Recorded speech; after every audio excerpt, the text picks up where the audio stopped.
Né, você vê, a imprensa muitas vezes ela fala mal da polícia, mas nós temos que... Eu, por exemplo, tenho um caso, a primeira vez que eu fui baleado, Igor, eu fui baleado, eu tinha uma repórter dentro da viatura. A primeira vez que eu fui... A primeira vez o primeiro sutiã ninguém esquece, você não é desse tempo, tinha um comercial que falava isso, né? Valizer. É Valizer. A primeira vez que eu fui baleado... Nossa, eu fui baleado 2 vezes, né, bicho? Já pensou? Aí não, né? Eu senti na pele o que é derramar o sangue, irmão. E por isso que eu não tenho muitas papas na língua pra falar mal de vagabundo e defender a polícia, não. Porque eu não sou de falar, que o meu filho falou, a gente não conta história dos outros e nem fica contando exemplo idiota, a gente fala da nossa vida. Eu me recuso a falar de... E não sou leão de pátio também, que anda com o peitão estufado, dando uma de fudidão e nunca vi o diabo pela frente, entendeu? A primeira vez que eu fui baleado, vou repetir, 1990, agosto de 1990. Uma repórter do Jornal da Tarde, um antigo jornal aqui de São Paulo, um jornal que falava bastante ocorrência também. Ela foi na rota, ela queria fazer justamente o que nós falamos aqui no nosso papo. Como é que tá nosso tempo? Pode rolar? Pode, dá-lhe aí, pô, vai. Então me corta aí que eu falo pra caramba, bicho. Dá-lhe, vai.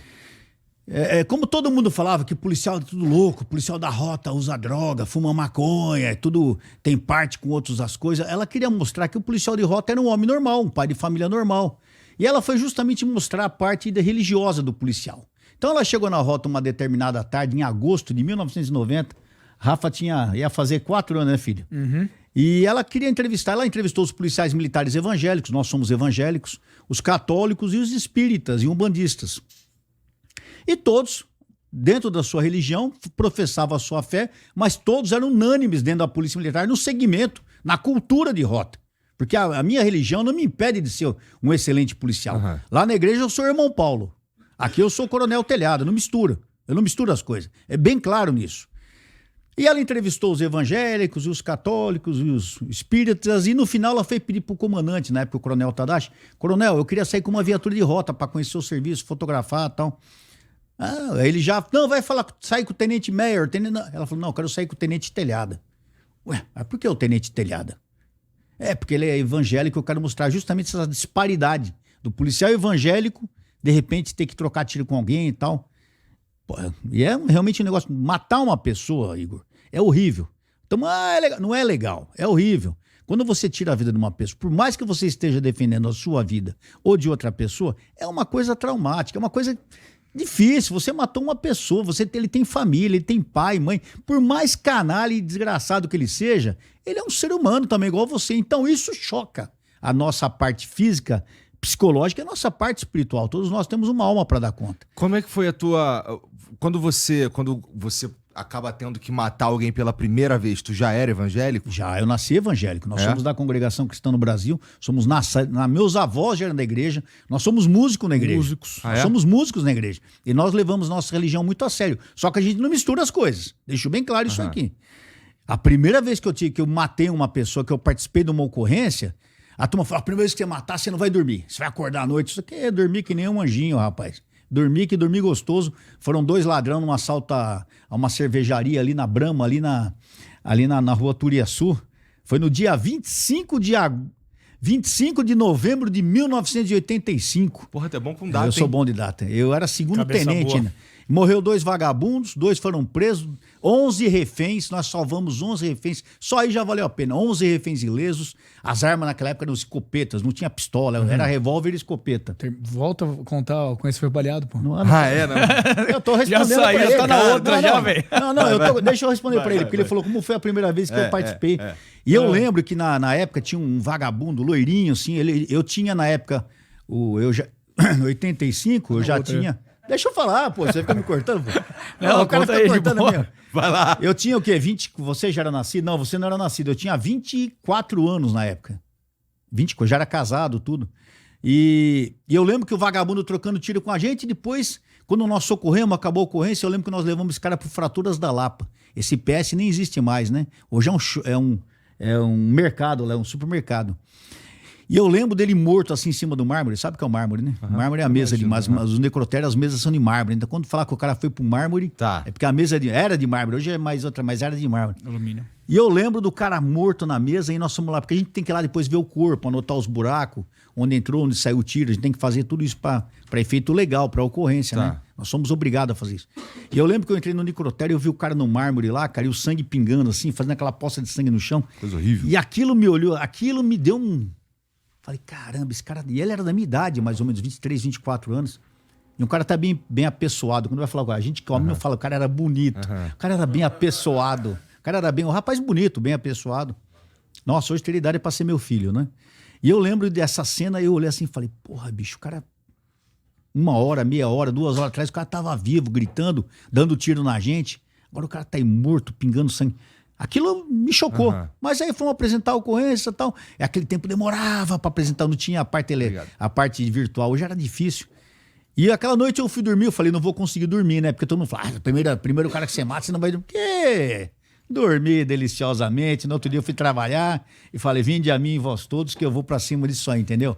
Então, não sei. Falar que eu não sinto é mentira, sente. Eu tô brincando, até forçando um pouquinho. Eu não senti nada. Não, sente sim. É triste. Principalmente quando você vê a família do cara morto. Já aconteceu várias vezes da mãe do morto vir falar comigo na ocorrência. É difícil, é ruim, é muito ruim. Mas, velho, entre eu e ele que se exploda, entendeu? Eu tô aqui, tô com meus filhos, com meus netos. Ele escolheu o caminho, ele quis atirar na gente. Ele que se exploda, entendeu? Não, e tem um parênteses aí. O policial, ele não tem prazer nenhum na morte. Nenhum, zero. Não. O que o policial tem prazer é no cumprimento da missão. Salvar a pessoa. É o que significou aquilo ali. Você foi chamado numa ocorrência onde o cara tava com 10 reféns. Onde o cara 11. atirou, 11 reféns. Onde o cara atirou em alguém ou atirou em você. E você se defendeu a sociedade. Você entrou na polícia pra isso. O policial entra pra quê? Pra defender a população, pra defender o cidadão de bem. Então, a missão te dá prazer em você conseguir cumprir aquele propósito a que você se entregou. Você sabe que... A consequência da morte, a morte em si, se o cara tiver prazer na morte, o cara é retardado, é um psicopata, o cara é louco. Aí o cara vai para outro lado, o cara vai sair matando de folga, vai sair matando qualquer um. Tem alguns homem, casos, assim, desculpa, é porque a mas gente aí tem que voltar no papo do aí teu a psicopatia. É. Aí o cara tem um desvio mental, ele tem a psicopatia. E por isso que tem psicológico na polícia. Sim. Pra provar o cara a entrar, porque o cara vai andar Hoje, quando armado. você participa de uma ocorrência, você vai para um exame psicológico. Na época não tinha isso, mas hoje Não todo só mundo para vai. ingressar, mas toda ocorrência você vai passa por um acompanhamento uma bateria. psicológico. Uma bateria de E testes. tem que ter. Entendeu? Entendi. Porque isso que você tá falando aí, do cara que o negócio dele é matar, não é... Acontece às vezes. Por exemplo, lá no Rio teve lá o caso do Adriano, né? Não sei se vocês estão ligados, é o cara que ele se envolveu com o jogo do bicho e tudo mais. Ele era o matador envolvido na morte da Marielle também. Vira bandido. O cara acaba Cara virando vira criminoso. Vira bandido. Isso. O cara muda de... Porque eu vou te falar, esse negócio de matar é muito ruim, Igor, porque eu até como pai, tem hora que eu me penalizo pelo Rafa, ele fica bravo que eu falo isso. Mas eu sou pai dele, cara. Eu sou pai desse menino aqui. Então, e ele teve inúmeras ocorrências. Ele é um dos policiais hoje dentro da idade dele, que eu creio que tem uns que tem mais ocorrência. Isso às vezes me incomoda. E falo assim numa boa, não é? Porque às vezes eu falo, será que o meu exemplo levou ele a isso? Não, ele estava na ocorrência, aconteceu, ele tinha que reagir. E eu prefiro 1000 vezes ele aqui do que ele morto. Não quero perder meu filho nunca. Então, mas pesa como pai saber que talvez eu tenha um exemplo para ele. Eu espero que tenha sido um bom exemplo, porque ele está vivo aqui, um excelente policial, hoje é um deputado. Então isso é um motivo de muito orgulho para mim. Mas pesa. A parte espiritual pesa, que a gente tá falando de parte espiritual. E como eu estava te falando, nessa parte da ocorrência, a repórter que saiu comigo, aí o coronel me chamou, falou, olha lá, retardado, o que você vai fazer? Juízo e tal. O coronel tinha falava as palavras até mais pesadas, que eu não vou repetir aqui em respeito ao público. Tá bom, aquele dia nós saímos com a repórter na viatura, véio. Imagina aquela veraneio. Tem foto aí, Davi, não sei se você tem, não sei se... Mas tem as fotos, aí não tinha câmera de filme, era fotógrafo. Então era eu comandando a equipe e o motorista do lado, que o comandante vai ao lado do motorista. Muita gente acha que o comandante da equipe é o motorista, né? Na polícia não, na polícia normalmente, somente nos batalhões de polícia, o motorista é um cabo ou um sargento, é um soldado ou um cabo, o comandante é de sargento para cima, né? No mínimo um sargento. E atrás os 2 policiais que a gente chama de segurança 2 e 3. E no banco traseiro, a repórter escrevendo e o repórter fotográfico. Sérgio Amaral, lembro o nome do cara como se fosse hoje, nem sei se ele é vivo ainda, deve estar vivo ainda, fotografando, tirando as fotos e tal. E aquilo nós saímos do quartel conversando e ela perguntando para mim, que coronel, mas ela perguntou justamente isso. O senhor que é evangélico, como é que é? Entrar numa ocorrência que morre alguém. E eu falei pra ela, a pior coisa pra gente que, acho que pra todo homem, mas pra gente que é evangélico, é quando você entra numa ocorrência e o bandido do outro lado é de uma família de crente da sua igreja ainda, da congregação, que é o nosso caso. E eu falando aquilo, comentando, e nós estamos patrulhando, andando, porque a gente na rota, a gente não fica olhando para dentro da viatura conversando. Você tá falando, mas eu tô no banco, eu tô aqui olhando para fora, o motorista tá pilotando, e nós estamos 4 conversando. Às vezes falando uma piada, dando risada, mas os 4, né, radarzão ligado. E nisso que nós estamos conversando, ela me perguntando qual era a pior coisa, o terceiro homem, o Rosivaldo, já morreu, que Deus o tenha, faleceu, infelizmente. Rosivaldo era um querido amigo, mas infelizmente já se foi. E ele falou, volta naqueles 2 caras. Por que é isso? Passou 2 caras que ele achou suspeito, tirocínio policial, e pediu para voltar. Aí a barca manobrou, né? A barca é a veraneio, né? A barca manobrou, pá, os 2, mão pra cabeça, na parede. Encostamos os caras na parede geral, né? Fizemos uma busca pessoal, não tinham arma, não tinham nada. Documento. Aquela época, você era obrigado a andar com carteira de trabalho registrada no bolso. Só a carteira de trabalho não era documento. Era carteira de trabalho registrada. Se não, você prendia o cara, levava pro distrito, ele respondia por vadiagem, ou então a gente, como era muito difícil a comunicação, não é a tecnologia que era hoje, a gente levava pro distrito para ver se o cara tinha alguma passagem, se estava procurado. E nesse caso, os 2, eu tenho passagem por isso, falei, vamos levar os caras na dúvida, grampo nos caras, algemamos, pusemos no guarda-preso da viatura e fomos pro 45 DP na Brasilândia, verificar se eles tinham passagem ou não. E nisso, dentro da viatura, eu peguei a prancheta e comecei a qualificar os caras. Nome do primeiro, fulano, um negro e um branco. Fulano de tal. O outro, o branquinho. Natanael, não sei o quê. Opa, Natanael é nome de crente. Tá na Bíblia. Normalmente crente tem nome de Bíblia, né? Aí eu falei assim, Natanael, eu já olhei pra trás assim e falei, você é crente? Não, senhor. Ficou bravo que eu perguntei. Não, senhor. Mas minha mãe é. Aí a repórter abriu uns olhos da viatura, né? De que igreja que ela é? Da Congregação Cristã no Brasil. Tomou um susto, né? Olha, tudo que a gente falou aconteceu. Parecia que tinha marcado. Mas você acha que... Eu não combinei com o ladrão, Imagino eu ia prender que não. ele. Aí levamos pro distrito, ela falou, nossa, tenente. Eu falei, não te falei aí. Filho de crente, tá aí. Fiz a qualificação. E aí eu lembro que o Moreninho falava assim, eu não sou crente, mas se o senhor quiser eu posso virar, viu? Não precisa não, filho, pode ficar tranquilo. Tava no medo da rota, né? Aí levamos pro distrito, apresentamos. E eu lembro, Igor, quando a gente tava fechando a ocorrência, apresentando os 2 pro delegado, me saiu uma senhora negra de dentro do distrito. Eu nunca vi uma mulher daquele tamanho. A mulher devia ter uns 2 metros de altura, mas uma mulher enorme, bem pesada, bem obesa e desesperada, com 2 crianças assim no colo, uma no colo e o marido debaixo do braço, arrastando o marido assim, e chorando copiosamente. Pelo amor de Deus, só vocês da rota podem me ajudar. Calma, senhora. Não, pelo amor de Deus. Pelei. A repórter já ficou assustada, a Marinês Campos. O que foi? Tá? Ela contou que ela morava num cortiço, onde os vagabundos da região lá da Brasilândia, eles entravam nos cortiços, tiravam as famílias, chutava todo mundo pra rua e punha a família deles pra morar dentro da casa. Olha que petulante. Então vagabundo é folgado? Hoje não, vagabundo sempre foi folgado. Raça desgramada, só dá novidade. Vagabundo é um bicho à toa, né? Mas não vale o que o gato enterra, né, irmão? Mas enfim. Foi lá, falei, putz, que zica, né, meu? Mas anotamos o endereço, o nome da mulher, e a Marinês, telhada, nós vamos lá, né? Nós vamos lá. Falei, vamos ver, se der, nós vamos. Isso era umas 6 horas da tarde. Tava escuro. Falei, vamos tomar um café antes. Vamos esperar cair a noite. Na calada da noite, tudo acontece, né, meu irmão? Vamos esperar cair a noite. Fomos lá, tomamos um café, e ela perguntando, a igreja, eu contando as coisas de polícia, que eu fui buscar a palavra para entrar na igreja, confirmado. Eu tenho muito isso comigo, que a nossa carreira é uma carreira confirmada por Deus. A gente tem um costume na nossa igreja, a gente não faz nada sem buscar a palavra. Não é eu quero fazer. Se eu tenho um desejo, eu vou buscar uma confirmação. Entendi. E no meu caso foi confirmado, e no meu filho também, ele pode contar depois, também foi confirmado. E por isso que Deus nos abençoou até aqui, entendeu? Até aqui o Senhor nos tem abençoado, está escrito isso na Bíblia. E acabamos de tomar esse café e fomos. Rua Celestino Moreira, número 3. Pode procurar, você acha. Brasilândia. Uma subidinha, encostamos a barca, 7h30 da noite, escuro. Velho, que saudade dessa época, meu amigo. Aí descemos, abrimos as portas da barca, fechamos, não batemos as portas, que tem esse macete, né? As barcas, vendo quando você chegava, plá, plá, plá, plá, a vila toda sabia que tinha chegado a polícia só pela batida de porta, né? Falei, vamos bater, fecha as portas devagar, descemos, fechamos as portas devagarinho, entramos num cortiço, era uma descidinha, um terreno assim, tinha uns 6, 7 cômodos de alvenaria. Normalmente a diferença do cortiço para a favela é que normalmente são... Hoje a maioria das favelas são de alvenaria, mas naquela época era tudo madeira, né? E nós entramos assim, e eu lembro que ela falou 2 coisas que eu esqueci de contar. Eram 2 vagabundos. Um era um tal de Xana, Alexandre, e o outro era um tal de Davi. E ele tinha um nome escrito, seu parente, Davi, seu xará. Davi escrito em canetinha verde. Os bandidos antigamente, eles faziam tatuagem na cadeia antiga, usando tinta de caneta Bic. E aí eles faziam caneta azul, caneta verde, caneta vermelha. Ele tinha um nome escrito Davi, tatuado. Era um branquinho, loiro, escrito Davi no braço. O cara tatuou o próprio nome? Que viagem. Mas era pra falar que era malandro, né? Tá bom. Tatuagem de cadeia mesmo. Cadeieiro. Aí nós caímos pra dentro do QTH, caímos. Eu lembro que o primeiro barraco que eu vi, eu já fui, meti o pé na porta, já caí pra dentro. Quem tava sentado lá no meio de umas mulheres, o tal de Xana. Aí levanta a mão pra cabeça, geral, pá. Eu e o Jimenez e o Rosivaldo. Geral, tal, nada, não tinha nada.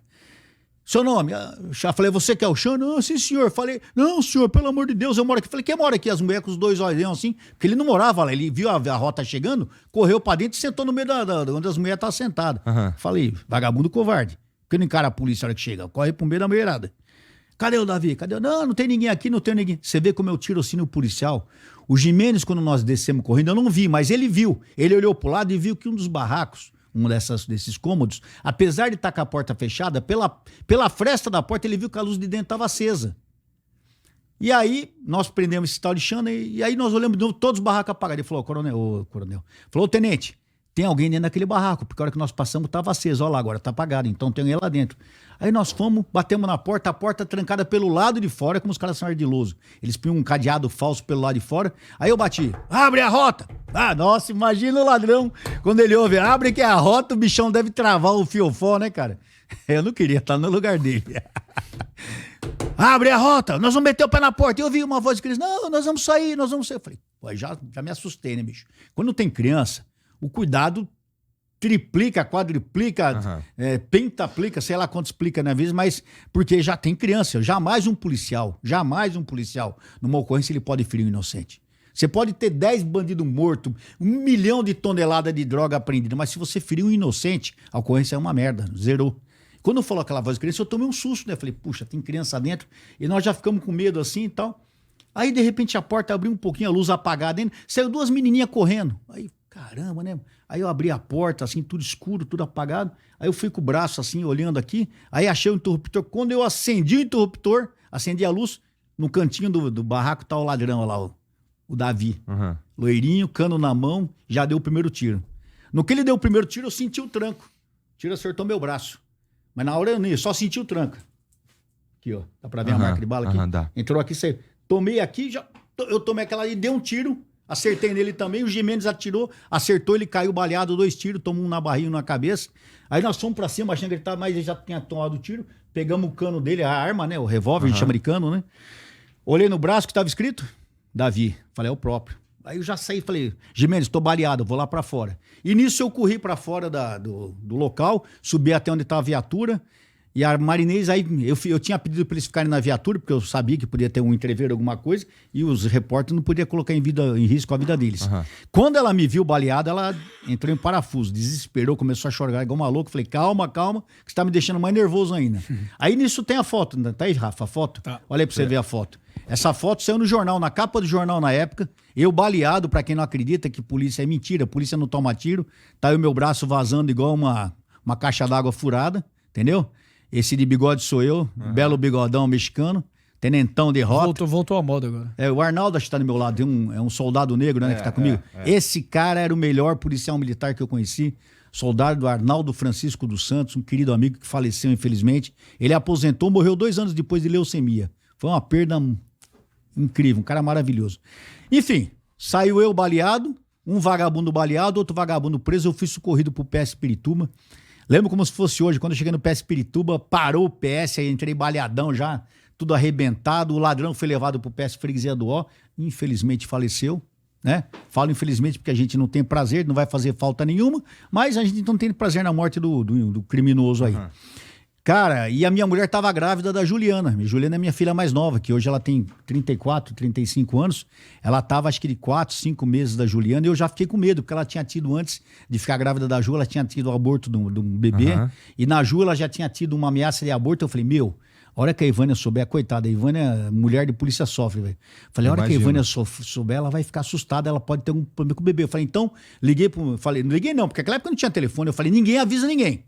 Não avisa ninguém que eu tô baleado, que eu não quero que minha mulher saiba, né? Mas rádio de viatura encostou o trânsito, encostou o tático móvel. O PS de Pirituba lotou de viatura. Parecia um desfile de 7 de setembro, tanto polícia.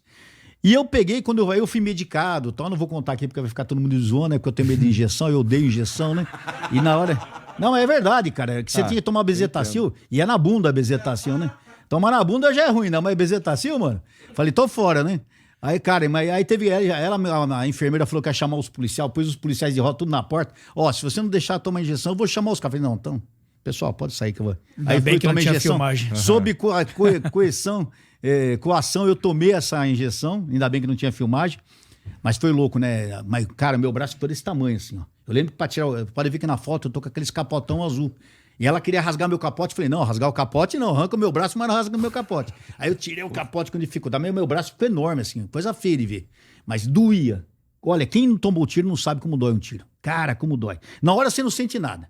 Mas a hora que você vê o sangue, aí dá aquele... Mas dói, velho. Mas dói. E ela, quando deu a injeção, parecia que tinha tirado com a mão a dor, assim. Foi um negócio incrível, parecia um milagre, né? Aí, depois que eu fui medicado, me engessaram e tal, eu peguei o telefone e liguei pra casa. Falei com a Ivânia, falou, Ivânia, tudo bem? Olha, eu peguei uma ocorrência, vou chegar um pouquinho mais tarde. Ah, tá tudo bem. Falei, tá tudo bem, tá tudo em paz, só que eu vou chegar mais tarde. Tudo, tá legal, tal. E ela ficou tranquila, coitada. Ela falou que depois meu irmão passou, meu irmão é sargento, né? Ele passou lá, eles me chamam de Painho, porque eu sou Paulo, né? Me chamam de Paulinho, meus irmãos e os amigos de infância me chamam de Painho, né? O Painho tá aí. Não tá. Por quê? O que você... Ali no café em casa? Não é nada, não. Tô vendo o nego. O nego é Cláudio, não, a gente chama de... Tô vendo o nego. Não é nada, não. Acho que a cara dele devia...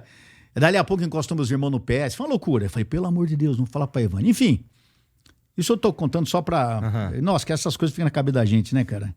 Porra, mas tomar um tiro deve ser uma experiência 35 horrorosa, anos faz isso. Faz 35, né? Foi em 90. E não contente, além de ser esposa de policial, é mãe de policial também. E aí, pra acabar. Aí, sogra. Depois que eu fui apresentar o ocorrência, nós voltamos pro distrito, pro 45, onde tudo começou, porque é lá a Brasilândia é a área do 45 até hoje, pra apresentar a ocorrência, tem que registrar a ocorrência. Quando eu tô chegando no distrito, adivinha quem tá esperando? A família do Mala, né? Eu olhei assim a família do Davi. Eu olhei a mulher com...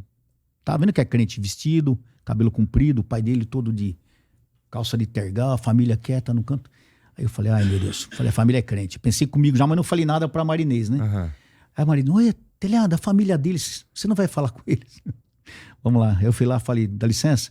Ô, tenente, pai dele, queria pedir perdão pro senhor. Meu filho atirou no senhor, quase matou o senhor. Olha, o senhor perdoa a gente. A palavra já tinha falado o que ia acontecer. Falei, vocês são evangélicos? Nós somos. De que igreja? Da Congregação Cristã Brasileira. Paz de Deus, irmão, porque nós temos uma saudação, né? Paz de Deus, amém. Então, o irmão também é nosso irmão. Aí, pelo amor de Deus. Eu falei, irmão, eu quero pedir perdão pro irmão. Falei, eu sou um instrumento que... Infelizmente, tirou a vida do seu filho. Não, irmão, fique em paz. A palavra já tinha dito que se ele não parasse no caminho onde ele estava, que Deus ia pôr a mão, que ele ia acabar tendo um fim muito triste e tal. E aconteceu, ou seja, a palavra se cumpriu, né? E a Marinês Campos vendo tudo isso, né? Então, o que eu falei, a coisa mais difícil para mim foi justamente o que aconteceu naquele dia. Aí não acaba a ocorrência aí. Acabou, encerrou tudo e tal.